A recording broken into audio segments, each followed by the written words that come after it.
Bon les amis, je suis désolée de vous avoir laissé quelques jours sans nouvelles, donc je vous explique mon agression à Londres, je vous explique tout ce qui s'est passé.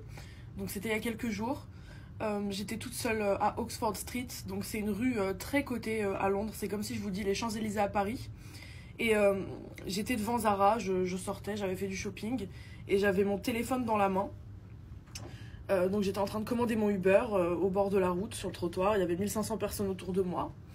Et il y a un mec qui est passé en vélo et avec un coup violent, il m'a pris mon téléphone et j'ai eu le réflexe en fait de tenir mon téléphone. J'ai pas voulu le donner en fait, je voulais absolument pas le donner.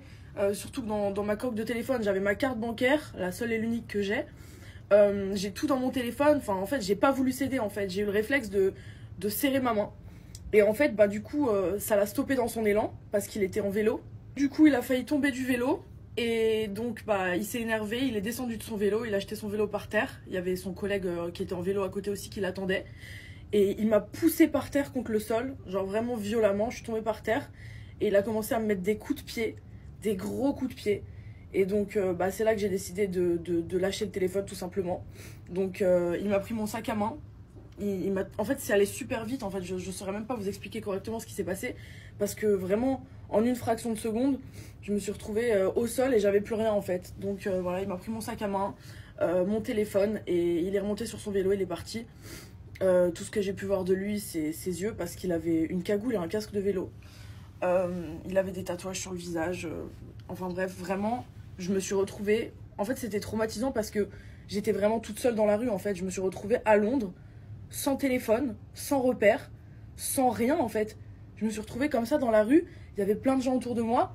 Donc évidemment les gens sont venus m'aider une fois que c'était terminé, hein, pas pendant l'acte parce que je pense qu'ils devaient avoir peur de se faire agresser eux aussi ou que le mec ait une arme sur lui ou un couteau, ce qui est fort probable. Donc en fait voilà, je me suis retrouvée toute seule dans la rue, je savais plus ce que je devais faire en fait, vraiment je tremblais comme ça pendant une heure, je savais plus quoi faire.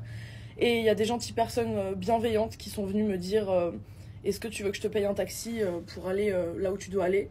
Et en fait je devais rejoindre une amie et j'avais l'adresse dans la tête qu'elle m'avait envoyée, je devais la rejoindre au restaurant juste après en fait. Et j'ai gardé dans ma tête cette adresse, donc du coup je me suis dit pourvu qu'elle soit toujours au même endroit et qu'elle n'ait pas bougé du restaurant parce que sinon je sais même plus l'adresse de ma maison en fait, je sais même plus où je dois aller. Et donc du coup j'ai une gentille personne qui m'a pris un taxi, très très bienveillante, merci à cette personne. Et je suis allée rejoindre ma copine à l'adresse et du coup voilà, elle était encore là et je lui ai tout expliqué. Et pendant 3 jours, j'avais donc pas de téléphone, j'arrivais pas à me connecter à mon iCloud et à récupérer mes réseaux sociaux. C'est pour ça que je suis restée 3 jours sans nouvelles. En tout cas, si j'ai un truc à vous dire, c'est de faire très très très attention à Londres parce que je pensais vraiment pas que c'était aussi dangereux. Et d'ailleurs, faites attention partout dans le monde en fait. Que vous soyez entouré de plein de gens dans une rue ou qu'il y ait personne, ça craint en fait. Vraiment, ça craint. Parce que vraiment, personne vous aidera.